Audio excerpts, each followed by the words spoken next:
Saudara, seperti firman Tuhan katakan pada hari ini, bahwa Tuhan itu menunjukkan kepada kita satu kuasa yang besar, di mana di akhir zaman ini ada satu pemulihan terjadi. Ada satu kuasa yang besar di atas pribadi kami, bahwa Tuhan memiliki hati yang setia kepada kita. Dan rencana Tuhan itu selalu ada di pihak kita. Karena Tuhan ada bersama kita. Dan Tuhan memberikan kekuatan. Saudara, lempengan bumi bergerak dengan cepat. Dan lempengan bumi ini sudah tidak bisa kita prediksi lagi. Maksudnya dalam arti, kalau orang tuh ngerti lempengan bumi di sini gitu, enak saudara. Tapi ini sudah kemana-mana saudara. Jadi umpama orang tuh sudah pecah kemana-mana dan tidak bisa dikendalikan karena itu alam. Nah sekarang yang kita bicarakan di sini adalah bagaimana kita untuk mengerti bahwa rencana Tuhan itu untuk kita. Ya. Di akhir zaman ini apa yang harus kita lakukan? Yaitu rencana Tuhan dalam hidup kita. Ya, hidup manusia, saudara, yang dimaksudkan, saudara. Kalau manusia tahu, saudara, bahwa dalam masa depan kita ini indah, pasti kita juga pergumulan ini buat kita seakan-akan itu gampang, ya. Tapi ini bukan itu yang Tuhan mau. Yang Tuhan mau adalah akhir zaman ini rencana Tuhan itu dalam hidup kita itu harus melewati suatu proses. Dan proses itu diberikan kepada orang-orang pilihannya. Orang-orang pilihan seperti apa yang Tuhan mau?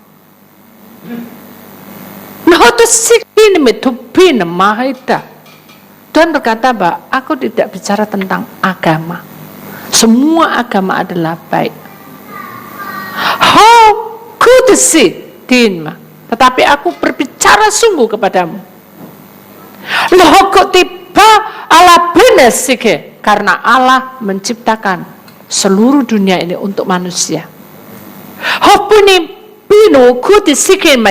Dan dia berkata, lempengan bumi itu bergerak sesuai dengan alam. Jadi Bapa tidak ada rencana untuk menggeser bumi atau lempengan bumi, itu alam. Mungkin kita bertanya, kok bisa kayak gitu ya Bu?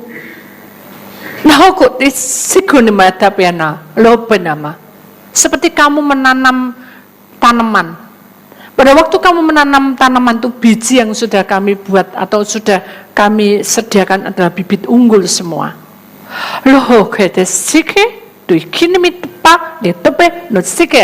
Dan Tuhan berkata, apakah dari sebelah kanan pohonmu dan sebelah kanan pohonmu, sebelah kanan dan sebelah kiri pohonmu, apakah sama berbuahnya? Sama, tetapi jumlahnya tidak sama, besarnya tidak sama. Demikian juga kondisi dunia sekarang ini. Awiti apa? Halarisike, paparisi. Allah menciptakan bumi ini untuk manusia. Tetapi karena alam semesta ini, saudara, bergeser karena keadaan. Sudah tua, manusia juga sesuka-sukanya. Mereka menebang pohon, mereka menggali hasil bumi. Kadang tidak disadari bahwa itu merusak alam. Tapi kita bukan berarti, gara-gara ini. Bukan juga, karena seluruh dunia rata seperti itu. Karena apa? Karena sudah tualah dunia ini. Lalu apa yang harus kita lakukan? Lihat ini gambar tentang pijaan. Pijaan, di mana pijaan kaki daripada manusia ini berpijak dengan pijaran yang di sebelah, yaitu di bumi. Ini pijakan yang dipijak adalah bumi yang kita pijak ini. Lalu di seberangnya itu ada satu sinar yang terang. Saudara, kalau di sini saya lihat di sini ada sinar yang terang, dan di tengah-tengah terang itu ada salib yang bersinar.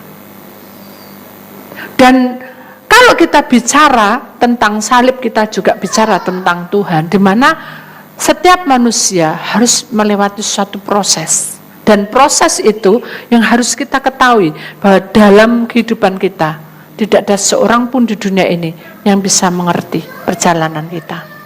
Tapi Tuhan punya rencana di atas hidup kita.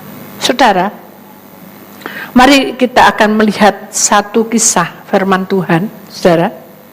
Kalau kita perhatikan di sini, sebetulnya saudara, di dalam kitab Daniel pasal 7, saudara, kita akan melihat bagaimana pada waktu itu, kita akan baca aja, karena memang tidak ada di dalam firman yang ada ayat masnya itu bukan Daniel pasal yang ke-7, tapi pasal yang ke-6. Tapi kita bicara pasal yang ke-7 supaya saudara lebih jelas bahwa saya bicara di sini bukan karena kemampuan saya, tetapi itu adalah perintah Tuhan di tengah-tengah kita. Kita perhatikan baik-baik.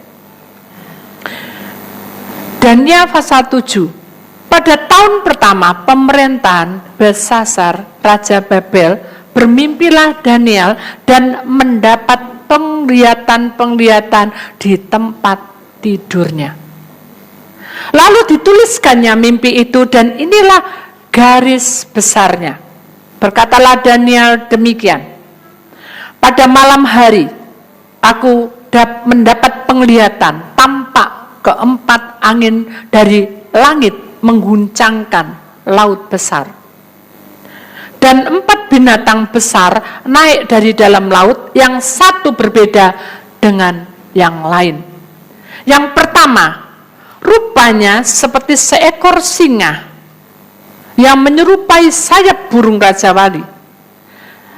Aku terus melihatnya sampai sayapnya tercabut dan ia terangkat dari tanah dan ditegakkan pada 2 kaki seperti manusia.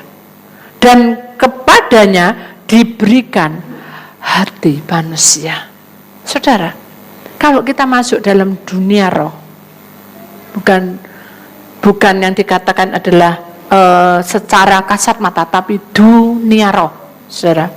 Kalau kita masuk dalam dunia roh, yang dikatakan seekor singa memiliki sayap burung Raja Wali, itu adalah kekuasaan. Dunia yang sudah rapuh ini, saudara, di dalamnya ini memiliki suatu kekuasaan, di mana manusia itu makin hari makin pandai dan canggih untuk menghadapi semua. Kita kembali kepada tempat di mana perjalanan hidup manusia, saudara, melewati sesuatu kehidupan yang buat kita ini adalah modern, ya saudara. Kita berjalan dengan perjalanan ini, kita bisa menyadari bahwa kita ini masuk di tempat suatu kisah yang membuat kita teringat bagaimana pertama-tama Tuhan itu memecah belahkan perkataan atau bahasa. Apa itu, saudara? Menara Babel. Jadi seekor singa yang mempunyai sayap burung Raja Wali itu adalah tentang kekuasaan manusia secara dunia roh. Manusia itu berkuasa, apalagi kalau kita sudah punya uang, kita sudah punya kedudukan, kita memiliki satu kehidupan yang megah. Nah, itulah yang dikatakan dalam dunia roh seperti emas hidup kita. Orang bilang kita naik daun, orang bilang kita ini berhasil, tidak apa-apa, itu baik. Tapi keberhasilan yang kita sudah dapati ini, kita lihat, aku terus melihat sampai sayapnya tercabut, ia terangkat dari tanah dan ditegakkan pada 2 kaki seperti manusia. Apa itu? Itu mengenai tentang cengkeraman kehidupan kita. Berpijak seperti manusia itu adalah suatu proses pergumulan. Dulu saya belum pinter, saya berjuang. Dulu saya tidak mampu, saya berjuang. Tapi setelah kita memperoleh, apakah kita juga seperti firman Tuhan di dalam Daniel 7 ayat 4. Dan kepadanya diberikan hati manusia. Berarti binatang ini memakan hati manusia, menghancurkan. Jadi roh kegelapan ini pada akhir zaman, rencana Tuhan ini digagalkan, saudara, dengan hidup manusia, yaitu hati.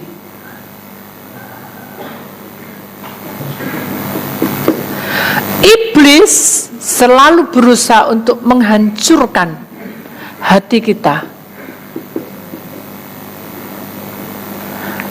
Dia ingin supaya dalam perjalanan hidup kita ini, saudara, kita melewatinya. Tapi iblis ingin menguasai hati manusia sehingga dia berdiri tegak dengan kepak sayapnya, dengan dua kakinya seperti manusia. Itu menandakan tentang penguasaannya kuat. Apakah kita juga seperti itu sekarang ini? Oh enggak bu, saya enggak bu, saya lo enggak punya uang belas. Tapi suka marah. Oh enggak bu, aku loh sekarang enggak pernah kesana kesini, tapi suka bohong. Nah itulah namanya penguasaan.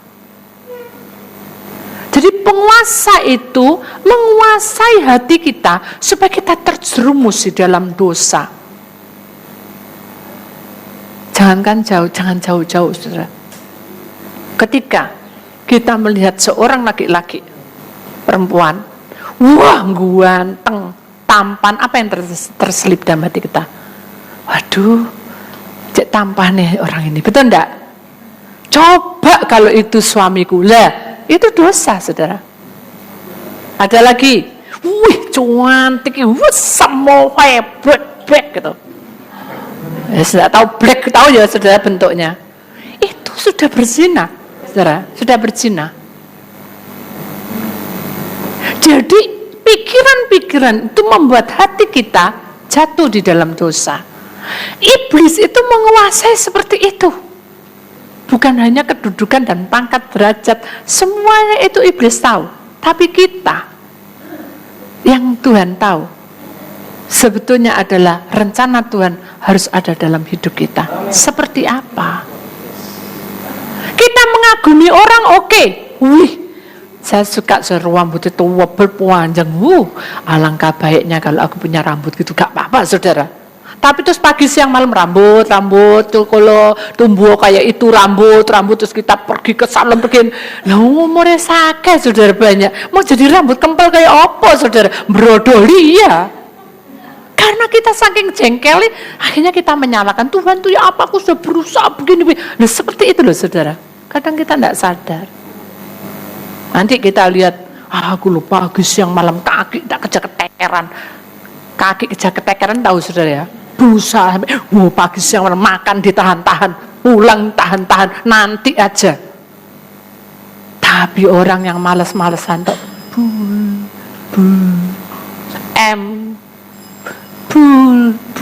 jut, bul gak ada ewonan seribuan, ndak ada. Ndak ada ribuan ceng, gak ada. Cepek dulu itulah tauga. Ini Kenapa beda? Kenapa kok beda, Bu? Lah ya ampun, kok aku suruh nerobos sih? Kenapa beda? Kamu tahu enggak? Semua yang sudah disediakan Tuhan itu pasti apa? Indah pada waktunya. Amin. Semua yang diberikan kepadamu nikmati dengan apa adanya. Jangan kita lihatan coba kalau aku. Nah, itu berandai-andai, saudara. Mari pikiran-pikiran seperti itu mulai sekarang taruh, buang, masuk mezbah Tuhan, kudusno atiku. Betul enggak? Selama hati saudara terang, hidup saudara terang, saya percaya Tuhan pasti membuka jalan. Amin. Banyak cara Tuhan, saudara. Kalau saudara nanti melihat kesaksian saya tentang naga bunga, saudara bisa bingung-bingung, saudara. Saya ini sudah dalam arti kaki ini sakit, saudara. Bisa nanjak ke tempat yang tinggi dan turun lagi. Sekarang naik pesawat cuma 6 langkah tuh, saudara. Tahu? Kalau naik pesawat kan ada yang tangganya 6 ya. Ya kalau lolos gini, enak. Makasih Bu, pramugari ya jalan. Ini enggak, sopo sing bantu aku nih bawa kok sepatu bawa apa tas. Tengok gak ada orangnya apa nih.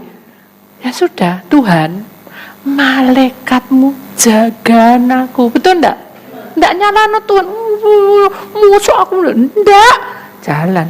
Lucu saudara, jalannya 1 tingkat 2 kaki. 1 tingkat 2 kaki. Enggak bisa satu-satu saudara. Karena sakit. Tapi naik tanjakan tinggi kok bisa? Sama seperti tadi toh. Orang tuh kok bisa? Ya. Karena itu semua adalah Tuhan memberikan waktu kepada kita untuk bertobat. Saat itulah saya menyadari bahwa saya ini lemah. 5 tingkatnya gak kuat. Iki naik sampai ke itu enggak kuasa. Sampai orang yang manggil saya itu sampai ngomong, gak bisa Bu naik 5 tingkat itu. Sakit deh, sakit pol. Ya Bu, bingung dia. Soalnya naik bisa, turun 5 tingkat kok cuma satu.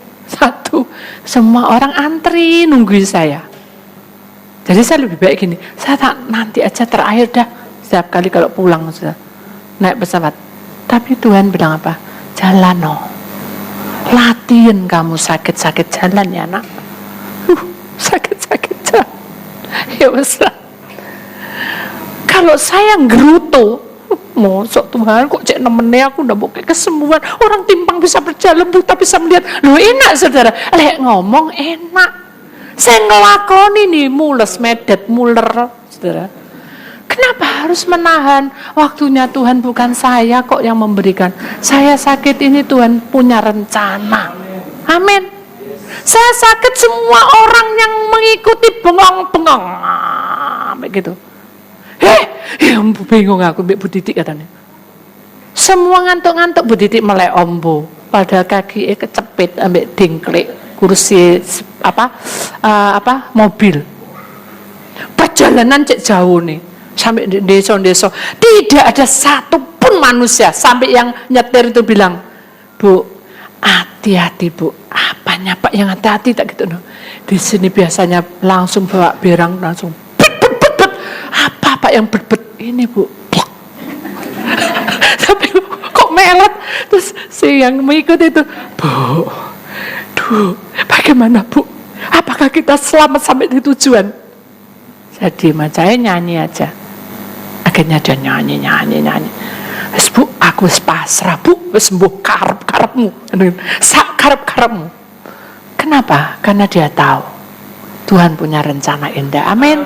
Jadi kita tahu hati kita ini harus bersih. Jadi hati ini harus bersih. Karena perjalanan yang kita punya ini masih panjang, ya. Masih panjang, jangan mau dihancurkan. Karena Tuhan itu punya rencana indah atas kehidupan kita. Kemudian yang kedua, jadi yang pertama itu adalah emas. Jadi saudara, yang pertama-tama di situ adalah emas, yaitu singa, seekor singa yang mempunyai sayap burung Raja Wali dan melihat sampai sayapnya tercabut dan dia terangkat dari tanah tegak pada 2 kaki seperti manusia. Itu penguasaan, ya. Jadi hati manusia ini dihancurkan supaya kita kecewa dengan Tuhan. Kemudian yang kedua, tampak ada seekor binatang yang lain. Nah ini yang lain. Yang kedua, dengarkan baik-baik. Rupanya seperti beruang. Sudah bisa bayangkan? Ia berdiri pada sisinya yang sebelah. Dan 3 tulang rusuk manusia saudara masih di mulutnya, masih ada di dalam mulutnya di antara giginya. Dan demikian dikatakan kepadanya, ayo makanlah daging banyak-banyak. Nah saudara, kalau kita merenungkan di dalam Daniel 7 ayat yang kelima, dunia roh, saudara, ini bicara tentang perak. Dalam penggambaran seekor binatang ini yang berupa beruang dan ada 3, ya saudara, 3 itu adalah tubuh, roh, dan jiwa. Itu ada di sela-sela giginya. Bayangkan, sela-sela gigi itu bukan giginya manusia, saudara. Adalah giginya kuasa kegelapan. Gigi itu menandakan lambang cengkeraman kuasa kegelapan. Kita diikat masuk dalam mulutnya. Itu menggambarkan tentang kehidupan manusia yang terdiri dari tubuh, roh, dan jiwa. Sini aja saudara ya. Ini yang ke-1, yang kedua, menggambarkan tentang apa? Tubuh, roh, dan jiwa. Ini satu paket saudara. Ini menggambarkan tentang bagaimana kuasa kegelapan itu, saudara, menaklukkan. Kalau kita masuk di dalam firman Tuhan, 3 kerajaan itu menandakan tentang penguasaan diri di atas tubuh, roh, dan jiwa. Contohnya apa, Bu, penguasaan diri itu? Saudara, kita itu memiliki tubuh. Tubuh yang diforsir terus, ya. Saya 10 hari kan ada di Jayapura, 5 hari, terus 1 hari Senin, langsung lagi 5 hari. Namanya orang sudah berkepala, saudara. Sudah, mau enggak mau apa? Gak dipijat, enggak diapain, enggak kasih vitamin, enggak apa, kira-kira apa? Legrek enggak? Halo? Kira-kira apa? Linu enggak? Linu, tapi kita enggak merasa. Kenapa? Sukacita Allah itu menyertai. Ya. Saya tahu bahwa senyum dan berwajah gembira, angkat tangan dan apa? Pujilah Dia, berjabat tangan, semua senyum gembira. Ya ampun, enggak pakai sandal, enggak pakai apa. Wih, tembles gigi putih. Senyum, saya nyanyi tuh. Karena bengap. Umur 10 loh sudah bisa ngerokok, saudara. Itu di pedalaman. Nanti sudah bisa lihat fotonya besok ya, kalau gitu. Sampai bengong-bengong. Saya harus senyum, kaki sakit, senyum. Dah pakai cekeran semua sudah naik. Dah takut-takut apapun, jalan terus. Begitu sampai, saudara, karena jiwa manusia tetap pemberani, tapi penakut. Ibu tidak bisa naik ke atas karena kaki sakit. Rintangan tuh kuat sekali sampai ke atas. Saya tanya sama Tuhan, apakah saya harus ke sana? Tuhan bilang, ambil aja tanah di sini dan ambil lagi tanah di sana. Aduh, ya apa Tuhan, suruhan aja. Ya udah, tadinya saudara, kan pertama masuk salah jalan, masuk ditunjukin salib yang besar. Dikira kita cari salib yang besar tuh keramat, Bu. Loh, saya enggak tanya salib yang besar.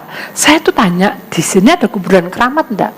Orang yang anak kecil 10 tahun tuh, salah. Salah.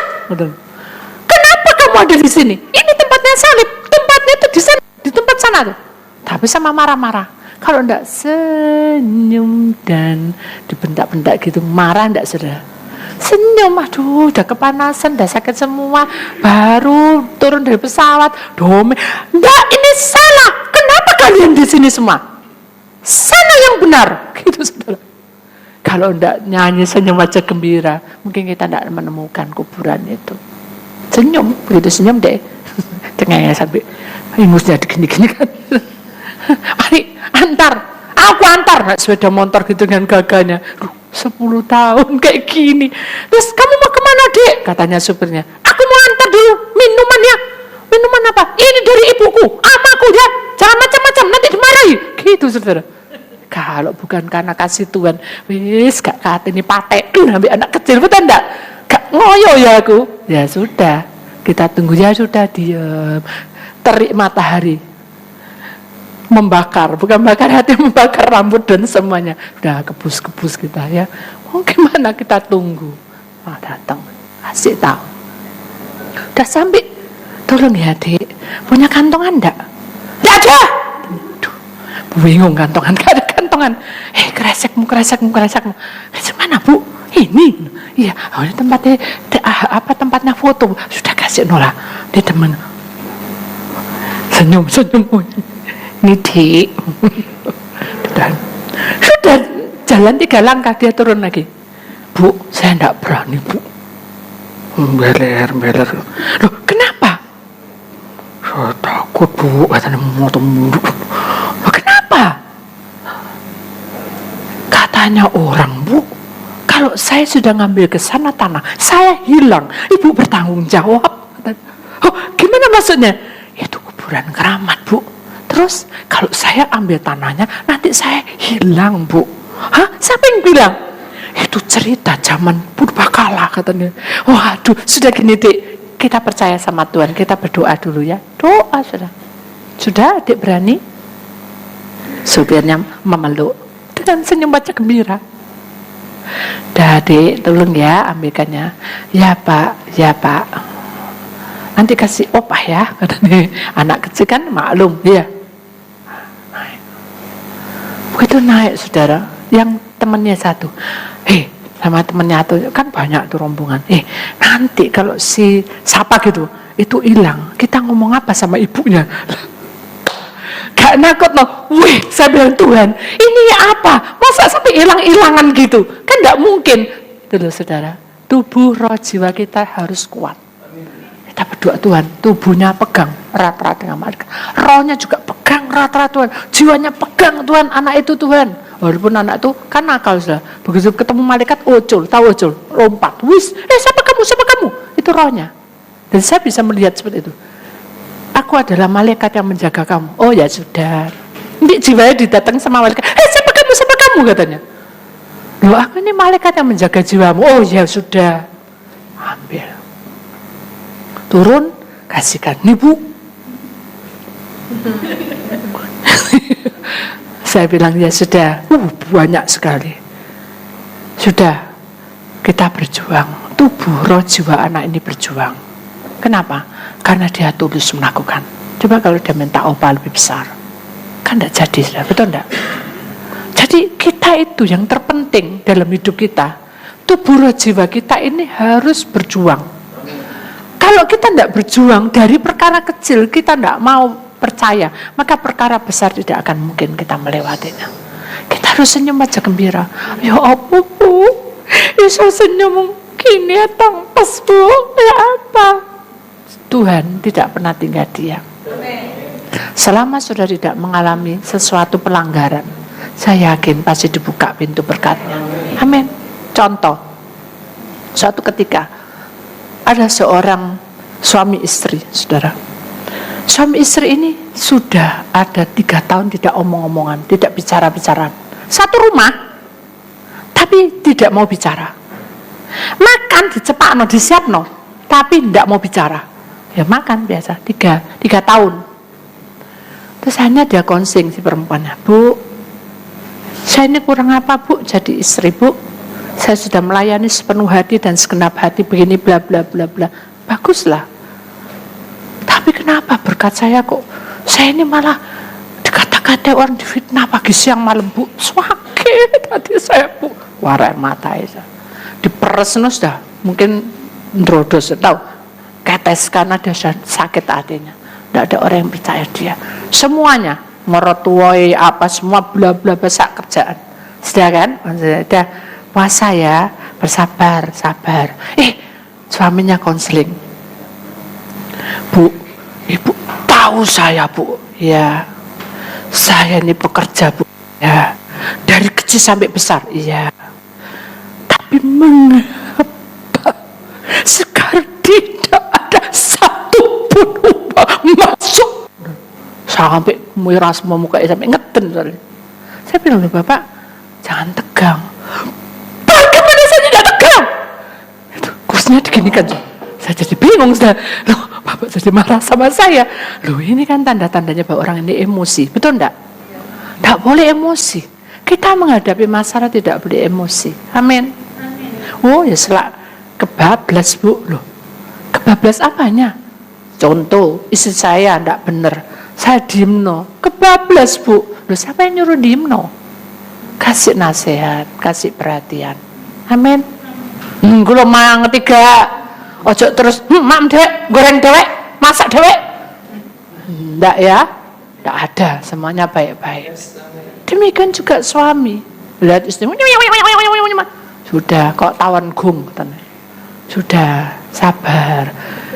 Wes kumate teko. Nah, kumate dan itu berat jiwa kita tidak terima hingga iblis menangkap dan kita masuk di dalam tulang kita. 3 tubuh jiwa itu sudah masuk di giginya iblis. Zaman sekarang kita tidak boleh ke sana. Amin. Kita lewati. Kemudian kita lihat lagi saudara selanjutnya. Kemudian aku melihat tampak seekor binatang yang lain. Rupanya seperti macan tutul, ada 4 sayap burung. Pada punggungnya lagi pula binatang itu berkepala 4, kepadanya diberikan kuasa. Nah itu saudara mengenai tentang tembaga. Macan tutul ini mengenai tentang suatu gerakan yang besar. Jadi macan tutul ini mengenai tentang bagaimana kuasa kegelapan itu sudah merata di seluruh dunia. Dia itu berkuasa untuk menguasai bukan lagi satu daerah, bukan lagi satu kota, bukan lagi satu kepulauan, tapi seluruh dunia ini dikuasai. Macan tutul ini berkepala 4. Tubuh, roh, jiwa manusia dipakai sebagai alat. Kemudian yang keempat adalah roh kegelapan, menyusup. Bukan kesurupan, saya menyusup.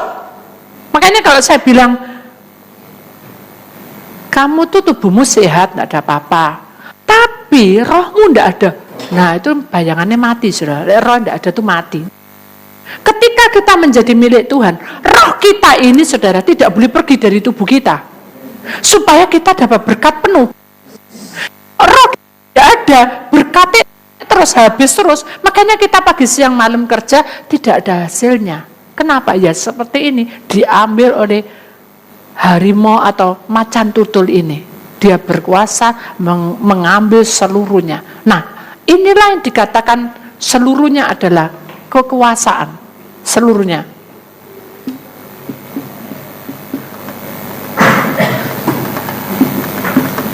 Harta dan keluarga. Sudah bisa bayangkan, hidup manusia tidak ada harta, tidak ada keluarga. Dari mana kerja, saudara? Dari mana uang?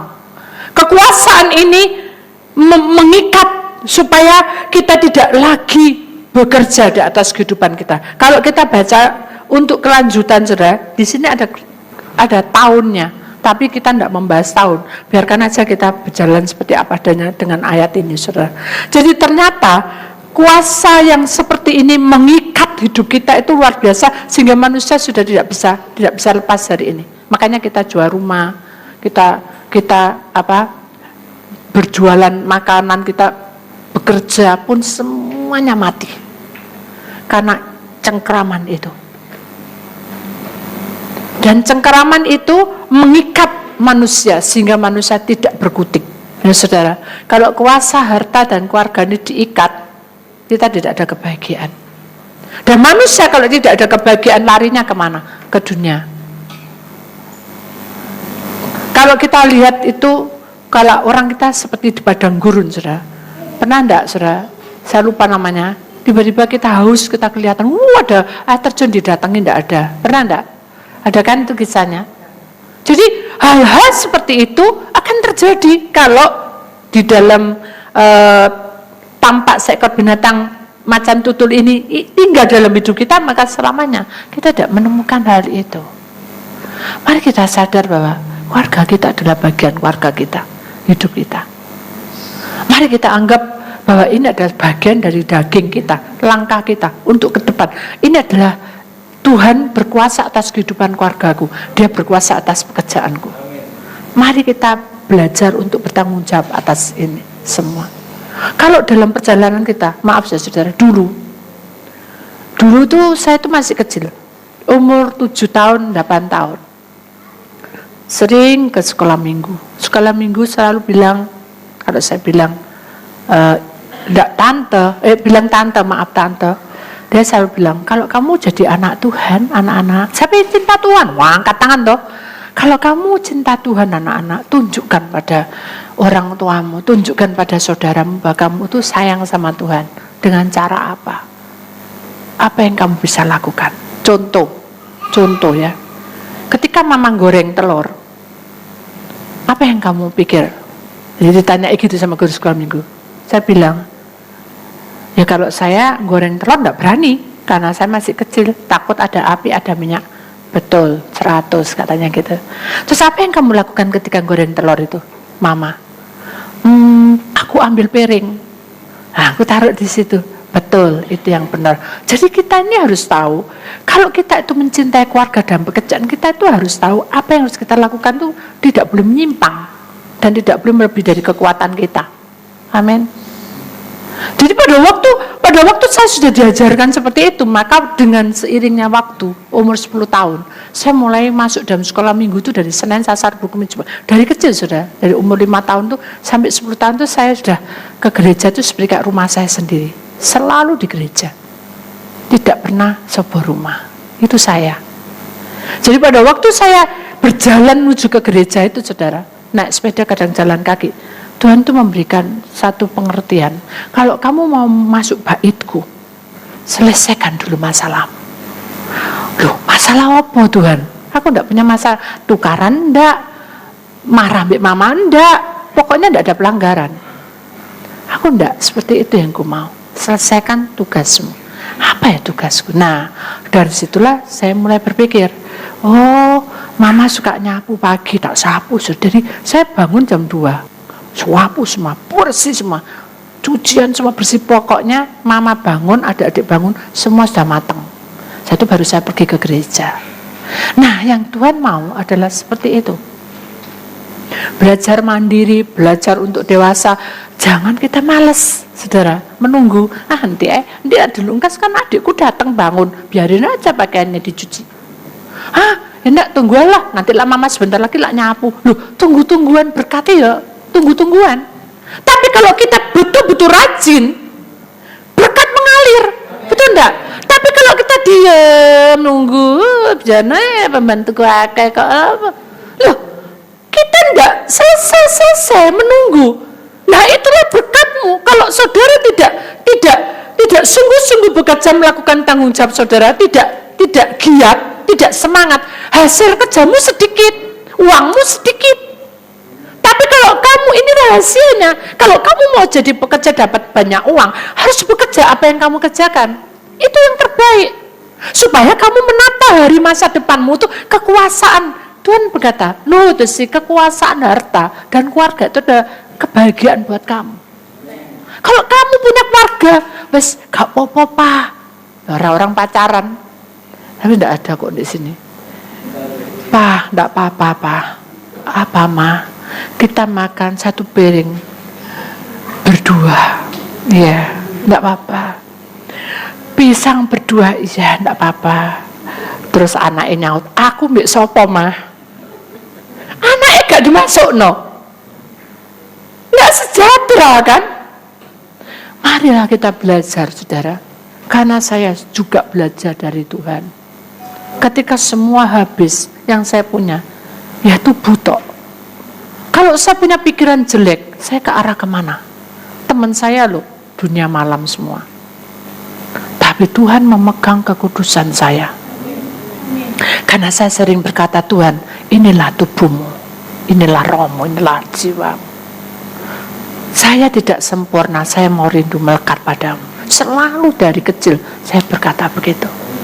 Dan saat itulah saudara, apapun yang Tuhan kirim, lewat tanah, Tuhan kirim tela yang sudah dibuang jadi ketela. Biji yang dibuang betul-betul jadi belewa. Semangka, betul enggak? Saya sudah saksikan toh? Itu tidak masuk akal. Kenapa? Karena kita mau kerja. Mari sekarang ini rubah pola hidupmu. Jangan menunggu dia ngopi, ya, enak-enakan. Tunggulah sampai orang nyacat kita. Delon, anak Tuhan kok muales sih? Wow, matang saudara. Ada berkat? Nggak ada. Sudah dikutuk sama orang. Nggak bisa. Ketika kita rajin, lihat, jadi anak Tuhan nggak punya uang, lihat, wih, rajin Paul. Selalu, nggak mungkin gini, nggak mungkin. Ketika kita rajin bekerja, semua orang pasti senang. Amin. Pasti berkatnya turun. Saya yakin, apapun yang terjadi, Tuhan tidak pernah membiarkan kita. Saya yakin, Tuhan tidak pernah tinggal diam. Itulah kekuasaan harta, saudara, dan keluarga. Kemudian kita lihat yang terakhir. Kemudian aku melihat dalam penglihatan malam itu tampak seorang binatang, seekor binatang yang keempat yang menakutkan. Dengarkan, yang menakutkan dan mendasatkan. Berarti ini heboh ya, gempar ya. Dan ia sangat kuat. Dengarkan, nakutno, dasar, kuat, wis lengkap saudara.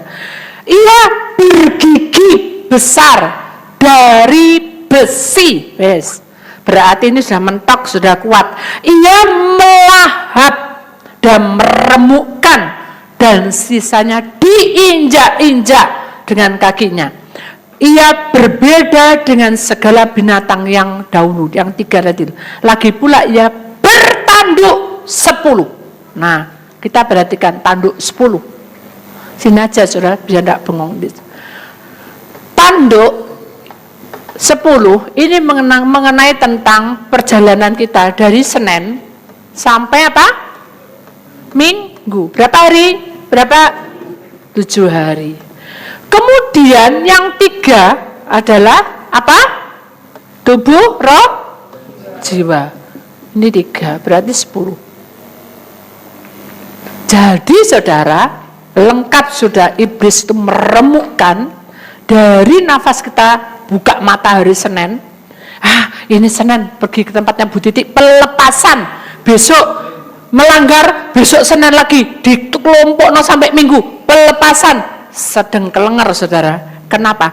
Karena ini binatang dahsyat dan menakutkan. Saudara belum sampai Senin sudah dilahap, dahsyat dan kuat. Bahkan dia meremukkan, diinjek-injek. Ya, saudara bisa bayangkan, iblis itu jahat sekali. Kalau saudara berdiam diri dan tidak mau mengerti tentang perintah Tuhan dan firman-Nya, saudara akan diremukkan, saudara. Dan hidup saudara tidak berarti apa-apa. Tuhan tidak suka. No go to seek him. Ketika ada domba 10 berjalan, no go to seek him. Aku menghitungnya dengan teliti. 1, maju dilihat. Oh, kamu enggak apa-apa. 2, dilihat. Loh, perutmu kok sobek. Tuhan peluk. Kenapa kamu kok sobek perutmu? Kalau embek-embek gitu ya. Tapi dia ini kan diumpamakan manusia. Rohnya pasti mengeluh. Tuhan, karena perutku ini lapar. Jadi ini aku sobek. Enggak apa-apa, sabar ya. Pasti besok kamu akan kenyang. Siapa yang kenyangkan? Tuhan. Lalu dilihat yang ketiga dombanya, enggak apa-apa. Keempat enggak apa, 5, 6, 7 sampai 100 dilihat. Loh, matanya kok merah? Ditanya, kenapa matamu merah? Aku masih muda Tuhan, suka lihat video porno Tuhan. Aduh nak, jangan ya diusap. Merah jadi hilang. Jangan, kalau kamu terus melihat, maka roh itu mengikat kamu dan meremukkan, menghancurkan hidupmu. Kamu tidak punya masa depan. Kalau kita mendengar sebagai kaum muda, dia akan menjadi orang yang berhasil. Kenapa? Karena Tuhan sudah berjumpa dengan domba itu. Amin. Malam ini, Siapapun di antara saudara, tidak peduli saudara tua, muda, selama saudara melihat video porno, hari ini juga katakan pada Tuhan, aku menegur kamu malam ini. Loh, aku tahu apa yang dalam hidupmu. Ketika kamu melepaskan itu, aku akan memberikan berkat kepadamu. Buang saudara, hiduplah seperti apa adanya. Amin. Kesenangan dunia adalah semu. Tahu saudara semu?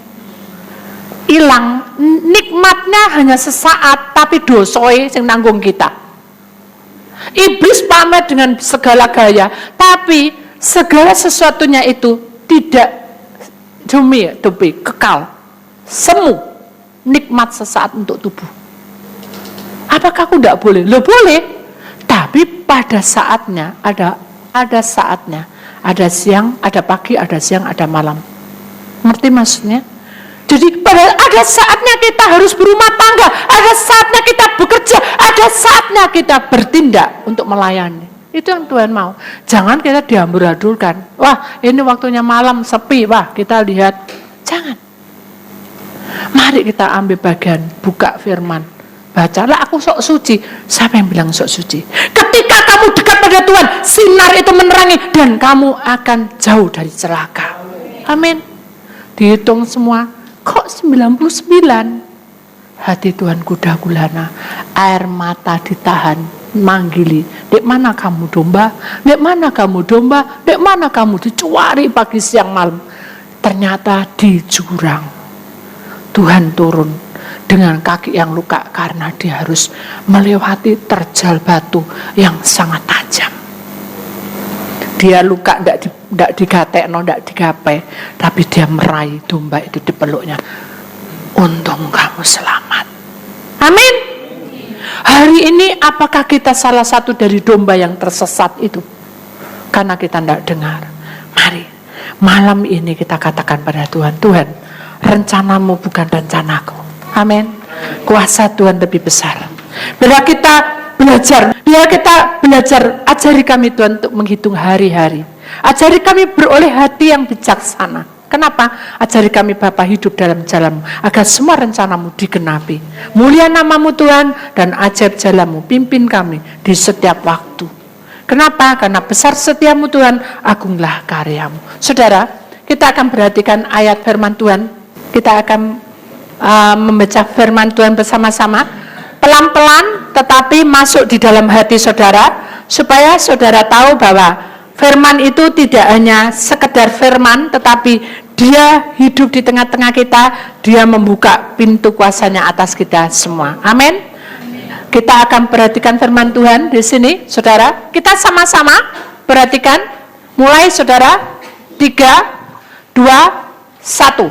Daniel, sama-sama saudara. Kita baca, 1, 2, 3. Daniel 6 ayat 26b. Sebab dialah Allah yang hidup, yang kekal untuk selama-lamanya, memerintahkannya tidak akan binasa dan kekuasaannya tidak akan berakhir. Amin.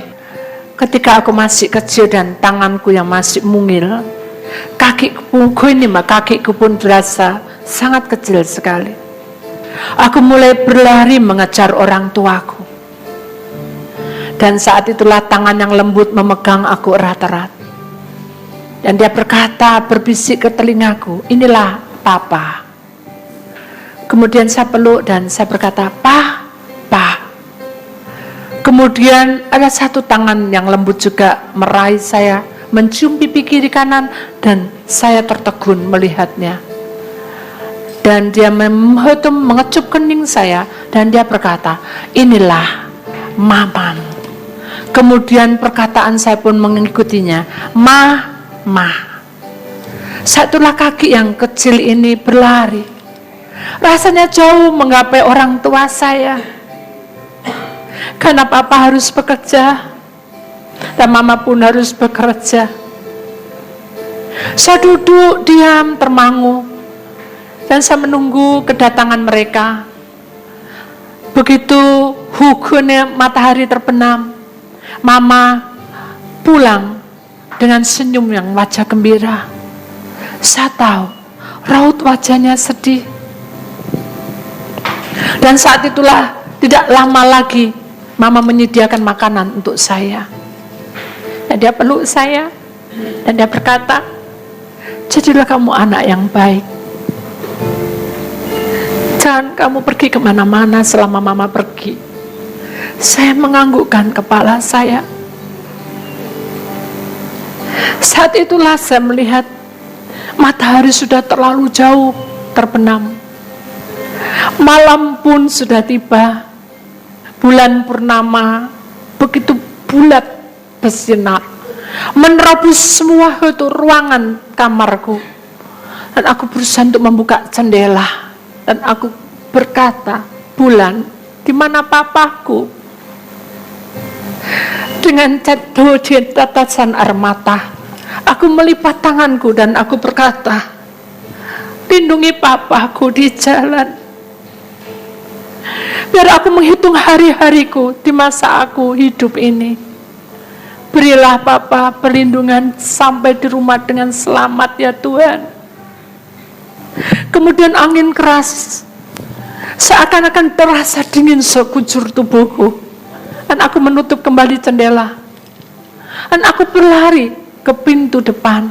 Dan aku membukanya. Aku pikir orang tuaku datang setelah aku berdoa. Kemudian ada satu malaikat yang menemaniku. Jangan kamu gelisah, karena orang tuamu dalam perjalanan kemari. Hari-hari demi hari aku menghitung hari-hariku. Hingga saat ini aku ada di tempat ini. Suatu anugerah yang besar. Sekalipun orang tuaku harus tinggal bersama Bapa di surga. Dalam perjalanan hidupku juga aku melihat bahwa hari-hari demi hari aku merasakan bahwa Tuhan sangat memperhatikan hidupku. Sepanjang jalan hidup mulailah penderitaan, suka duka silih berganti. Sepanjang jalan tetesan air mata ini sudah ditampung berapa banyak, aku pun tak tahu. Tapi yang ku tahu, jubah kemuliaan Tuhan menyertai perjalananku. Ketika aku memujinya, aku merasa Tuhan hadir di tengah-tengahku. Aku menghitung hari-hariku dengan melipat tangan dan berseru, Tuhan, jagai jemaatku di tempat ini, agar dia tahu perintah-Mu, supaya di akhir zaman kami bisa bertatap muka, berjumpa seperti ini. Inilah doa seorang hamba. Sekalipun kami jauh di mata, tetapi hati kami selalu dekat. Jauhkan mereka dari kebencian. Jauhkan mereka dari kecurigaan yang besar. Karena inilah hati seorang hamba. Biarkan kami serahkan perjalanan ini menjadi bagian hidup kalian. Ya. Karena Tuhan ada bersama kita semua. Biarkan hari-hari ini Tuhan menyertai perjalanan kita.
Thank you.